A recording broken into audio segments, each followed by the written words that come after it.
Bienvenidos a CyberInbox. ¿Qué veremos el día de hoy? Hoy vamos a comenzar con una serie de videotutoriales sobre un poco de hacking nivel medio avanzado. Todo con la finalidad de que todo el mundo vea que es posible hacer hacking de forma profesional sin la necesidad de utilizar algunas herramientas que ya existen. No porque no funcionen, no porque no sirvan, no.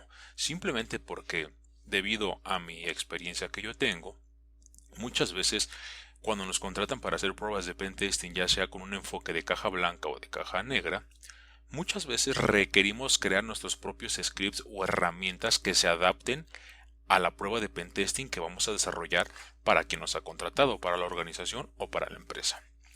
¿Qué vamos a necesitar para realizar esta práctica? Vamos a requerir de tres máquinas virtuales. Necesitamos dos Windows 7 y necesitamos una máquina con Linux o Kali Linux, Parrot OS, Backbox, etc. No importa la versión o el sistema operativo que ustedes utilicen para hacer pruebas de pentesting. Pueden utilizar Kali Linux, no importa. La gran diferencia aquí va a ser que las herramientas que vamos a ver el día de hoy para hacer la recolección de información y la explotación de lo que hayamos encontrado no se va a hacer con herramientas que sean públicas. Ese va a ser el único detalle. ¿Por qué? Porque vamos a mostrar cómo es que las herramientas privadas o scripts privados te vienen a facilitar el trabajo durante una prueba de pentesting y ahorra bastante tiempo. Mucho tiempo te ahorra un script o una herramienta automatizada. Recuerden que cuando se hacen pruebas de pentesting a organizaciones o infraestructuras grandes, pues no solamente tienen 10 computadoras, 20 computadoras, no. Aquí no vamos a utilizar el escáner de Nessus porque solamente tenemos dos equipos a los cuales nos vamos a enfrentar, que son dos Windows 7. Miren, tenemos un Windows 7 que está actualizado por completo y tenemos un Windows 7 que no está actualizado. Entonces, ¿cuál va a ser la gran diferencia de esto?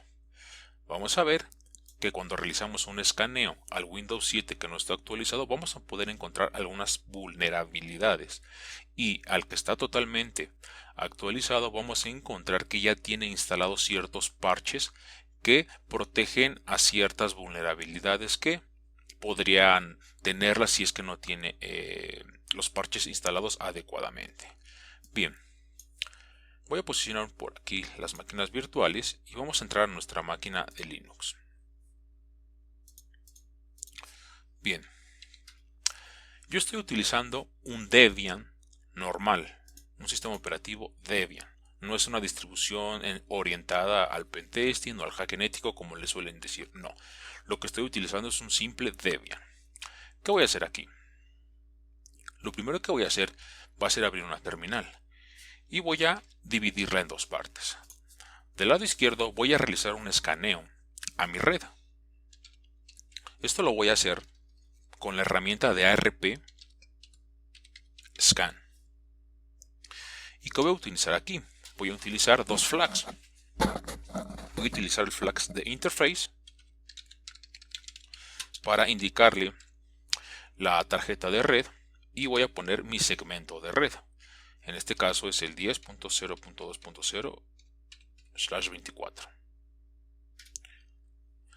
¿Qué pasa aquí? No me permite hacer el escaneo. ¿Por qué? Porque para poder yo ejecutar esta herramienta tengo que tener permisos como usuario root.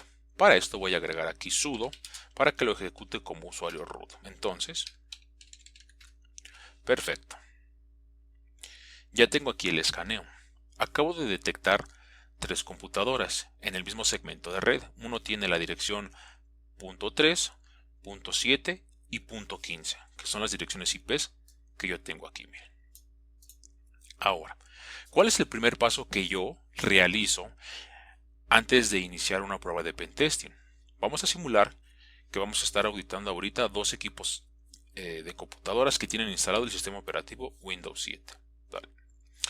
¿Qué es lo primero que yo hago? Lo primero que yo voy a hacer es saber o detectar si existe algún firewall que esté presente en ese dispositivo.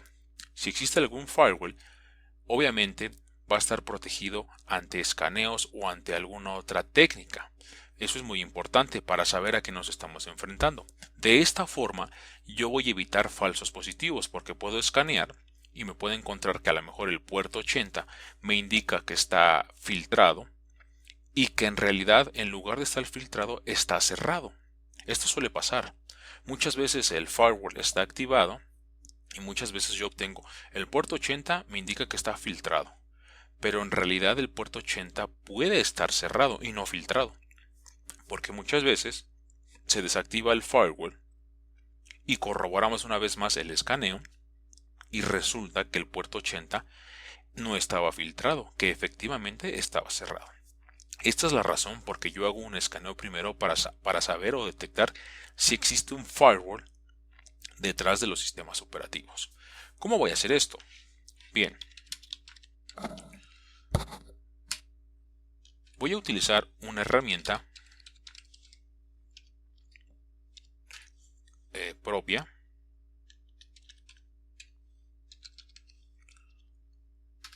que me va a permitir detectar si existe algún firewall activado.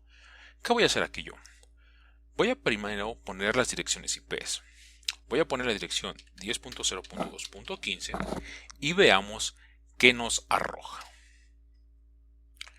Va a comenzar a hacer el escaneo y a detectar si está la presencia de algún firewall activado. Más allá de que que detecte que existe algún firewall, lo que me interesa a mí es detectar si ese firewall se encuentra activado o filtrando tráfico. Y esto yo lo necesito hacer antes de empezar a hacer mis escaneos con la herramienta de Nmap. Eso es muy importante. Primero tengo que saber a qué me enfrento y si existe algún mecanismo de seguridad. Fíjense muy bien qué pasó aquí.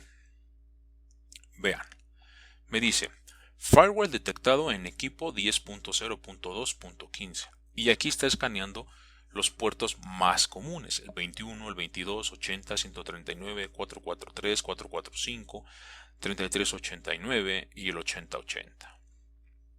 Fíjense muy bien. Me indica que tengo el puerto 21 filtrado, el 22 o el 80 y solamente tengo abierto el puerto 3389. Ese es el único puerto que yo tengo abierto.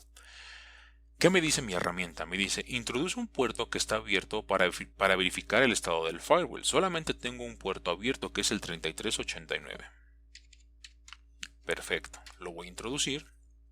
Y me indica que el firewall está activado y solo deja pasar el tráfico en los puertos que están abiertos. Efectivamente, esto es verdad.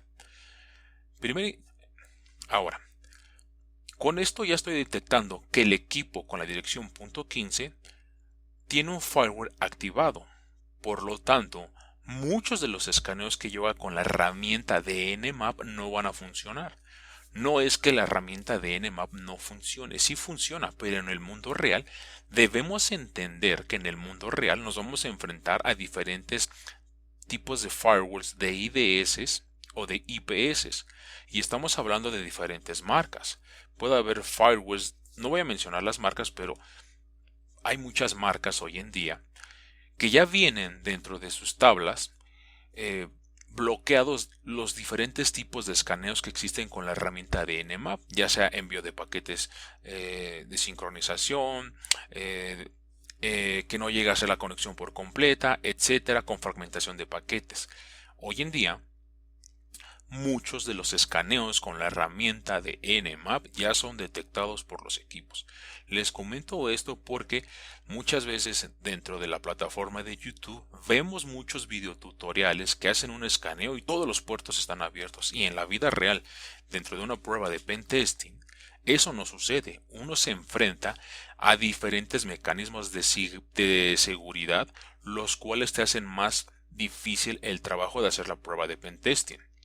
Por eso es que existen diferentes técnicas de evasión de firewalls y existen otro tipo de herramientas que me van a permitir poder hacer ese bypasseo o esa evasión. Entonces, quiero que vean y que quede claro que lo que nos estamos haciendo nosotros ahorita es simular un escenario casi real. Casi real, ¿por qué? Porque nos estamos enfrentando a un equipo que tiene un firewall habilitado. Voy a volver a hacer el escaneo y ahora voy a utilizar la dirección IP 10.0.7. Ya utilicé la 15. Vamos a poner 10.0.2.7.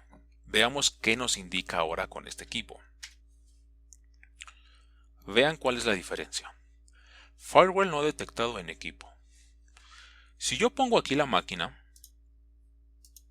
voy a poner la máquina aquí, Windows 7, para que ustedes lo vean. Vean.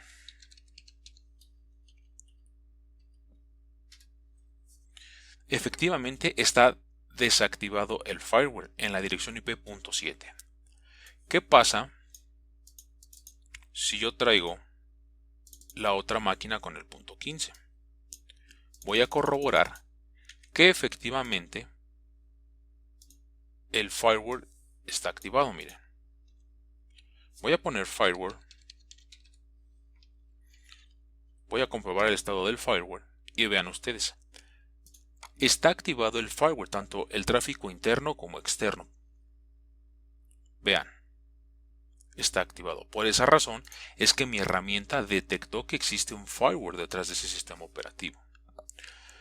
Bien, entonces ya sabemos que la dirección IP.15 tiene un firewall activado, la dirección IP.7 no tiene un firewall activado. Está un firewall pero no está activado. Y entonces aquí veamos una vez más. Fíjense, me indica que el puerto 21 está cerrado, que el puerto 22 está cerrado, el 80 está cerrado y solamente el 139 está abierto y el 445 está abierto.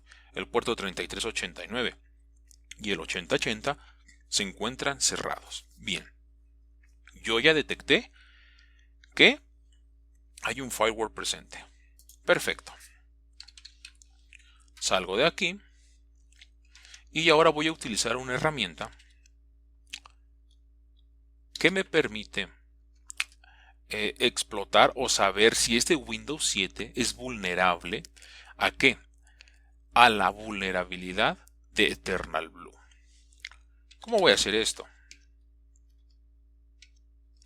Vamos a hacer lo siguiente, miren. Voy a utilizar una herramienta que todavía no la tengo por completo desarrollada. Estoy haciendo ahí, está incompleta todavía, pero ya es un poco funcional. Voy a ejecutar mi herramienta. ¿Y qué me indica aquí la herramienta? Esta herramienta me permite explotar la vulnerabilidad de Eternal Blue tanto para sistemas operativos en arquitectura de 32 bits y de 64 bits. Y esta herramienta me permite explotar esta vulnerabilidad no solamente en Windows 7, sino en Windows 8 y en algunas versiones de Windows 10.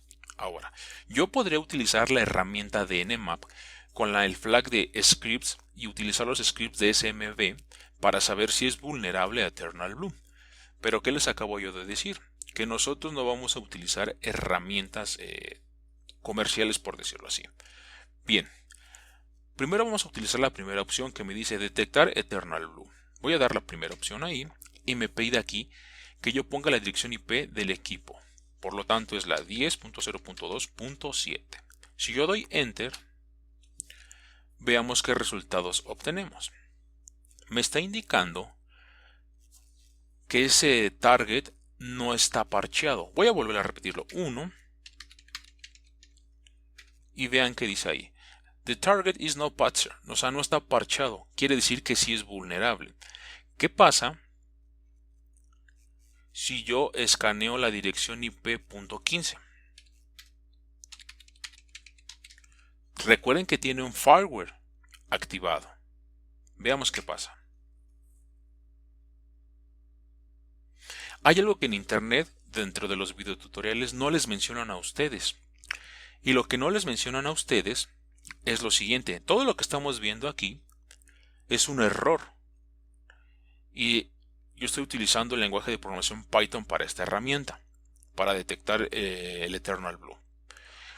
Pero ¿qué pasó aquí? Lo que no les dicen en los videotutoriales de internet, de YouTube, es que cuando explotan esta vulnerabilidad de Eternal Blue, le hacen creer a la gente que es sencillo. ¡Pum! Está abierto el puerto 445 y podemos explotar esta vulnerabilidad. Pero esta vulnerabilidad es explotable si y solo el firewall se encuentra desactivado. Eso no se los mencionan. Vean, yo aquí tengo el firewall activado en el dispositivo .15. Vean lo que voy a hacer aquí. Voy a desactivar el firewall y voy a volver a repetir la misma operación. Veamos. Voy a poner 10.0.2.15 y veamos qué resultados vamos a obtener ahora. ¿Qué pasó aquí? Ya no me regresó ese error porque el firewall está desactivado y me dice que ese target está parchado ya. Voy a repetirlo. Vean lo que sucede. The target is patched. Está parchado este sistema operativo. Miren, aquí está. Voy a volver a activar el firewall de la dirección IP.15. Esto es lo que no les mencionan a ustedes.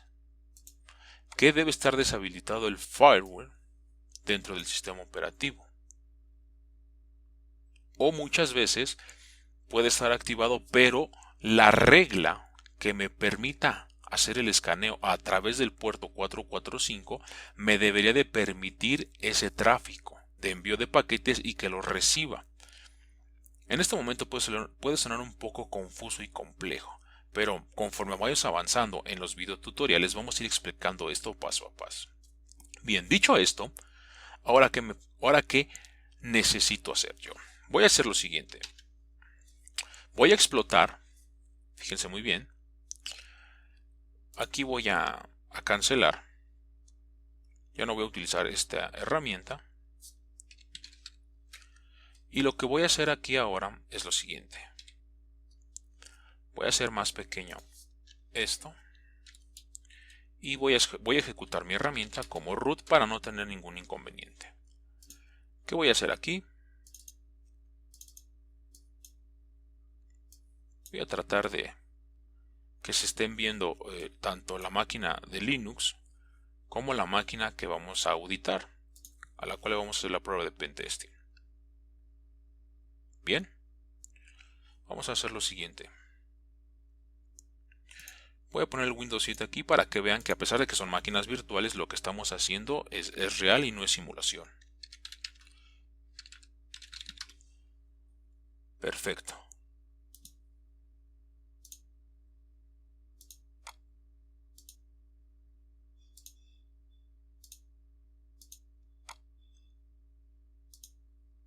Esta es la máquina con dirección IP.7.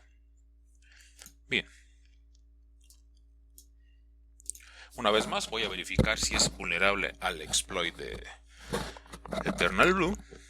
Voy a poner 10.02.7 y me dice que no está parcheado. Por lo tanto, lo demás que estamos viendo aquí ahorita no le pongan atención. Hay muchas formas de explotar Eternal Blue o otros mecanismos. Lo que nos importa ahorita a nosotros es entender que sí es vulnerable a Eternal Blue. Bien, ahora, ¿cómo voy a explotarlo? Yo podría utilizar un exploit que venga dentro del framework de Metasploit. Actualmente en el framework solamente viene el exploit para poder explotar sistemas operativos de Windows 7 con arquitectura de 64 bits. A lo que nos estamos enfrentando nosotros es un sistema operativo con arquitectura de ¿qué? De 32 bits. Y para poder explotar esto, tendríamos que agregar un exploit al framework que se puede encontrar en ExploitDB o en GitHub podemos encontrarlo. O podemos hacerlo de forma manual utilizando exploits que existen en internet, en la plataforma de GitHub, que no hacen uso del framework de Metasploit. Y hacer esos pasos de forma manual es un poco tedioso y lleva tiempo. Ahora, este script me permite automatizar eso y me permite generar una shell nueva, es decir, una ventana donde yo voy a tener conexión con el equipo ya comprometido sin la necesidad de yo teclear ningún comando, solamente las direcciones IP. Veámoslo. Dentro de mi herramienta o de mi script, yo tengo tres opciones. Si se dan cuenta o notan, el script se repite el número 1. Esto es porque todavía no lo tengo terminado. Poco a poco he ido modificando el código, pero dentro del código obviamente tengo aquí la opción en los case, opción 1, opción 2 y opción 3. Aquí solamente es el print, no tiene nada que ver eso. Lo que importa es detrás del código las opciones. Bien. ¿Qué va a hacer esta herramienta o qué hace este script? Este script va a explotar la vulnerabilidad de Eternal Blue en sistemas operativos tanto en arquitectura de 32 bits y de 64 bits. Lo va a hacer de forma automatizada. No tenemos que hacerlo nosotros de forma manual, no tenemos que utilizar Metasploit, no tenemos que utilizar Core Impact, no tenemos que utilizar Exploit Pack, no tenemos que utilizar Cobalt Streak, no tenemos que utilizar Canvas, no tenemos que utilizar nada de esos frameworks que existen en el mercado. Ahora, voy a seleccionar la opción 2. Y lo único que me va a pedir a mí son ciertos datos que son la dirección IP del equipo que vamos a auditar y la dirección IP de mi equipo Linux, porque va a generar una shell reversa cuando ya se ha comprometido el sistema operativo. Me pide la dirección IP del sistema operativo 7. ¿Cuál es? Recuerden que es la 10.0.2.7 y me va a pedir mi dirección IP que tiene asignada mi Linux, que es 10.0.2.6. Antes de dar yo Enter, esta herramienta, en cuanto comprometa la seguridad de este sistema operativo, me va a abrir en automático otra ventana, otra shell, ya con el sistema operativo comprometido y ya teniendo acceso yo a ese sistema. Fíjense muy bien. Voy a dar Enter y me va a ir dando las indicaciones. Me dice ensamblando shell. Recuerden que no va a tardar 1 segundo, 2 segundos en hacer esto, pero va a tardar menos. Generando la carga útil. Recuerden que cuando explota Eternal Blue, sube una carga útil que se ejecuta y eso me genera una conexión shell reverse. Dice bindeando las cargas. Y por último, me va a dar dos opciones. La opción de consola a la escucha. Esta es mi consola, mira. Está escuchando a través del puerto 4444. Y explotando Eternal Blue. Vean. Aquí dice explotando Eternal Blue 32 bits. Y ya me abrió una nueva shell. Vean cómo el script en automático te vuelve a regresar al menú principal. Pero aquí yo ya tengo acceso a ¿qué? Miren, a Microsoft Windows versión 6.1.7601. Perfecto. Si yo pongo aquí dir, yo ya tengo acceso a este sistema operativo. ¿Qué pasa si yo pongo, por ejemplo, el comando vamos a poner shoot down diagonal S espacio diagonal T para que esta computadora se apague en 1 segundo? Vean lo que va a suceder. Mi máquina Windows 7 yo ya la apagué remotamente. Bien. Espero que este pequeño video tutorial les haya servido. Me extendí un poco, va a durar como 20-25 minutos, pero espero que esta herramienta les sea útil a ustedes, que la conozcan, que vean que podemos crear nuestras propias herramientas y vean que si yo no hubiera dado toda la explicación de por qué se fue haciendo la explotación, de por qué el firewall lo detecta activado y no activado, por qué no se puede explotar la vulnerabilidad de Eternal Blue cuando el firewall está activado, esta explotación la podemos hacer en menos de 5 minutos ejecutando el script, detectando si hay un firewall, después sabiendo si este sistema operativo es vulnerable a Eternal Blue y si es vulnerable, ejecutamos las opciones de la herramienta y podemos explotar la vulnerabilidad de ese sistema operativo. Bien, es todo por hoy, nos vemos en el próximo capítulo. Bye.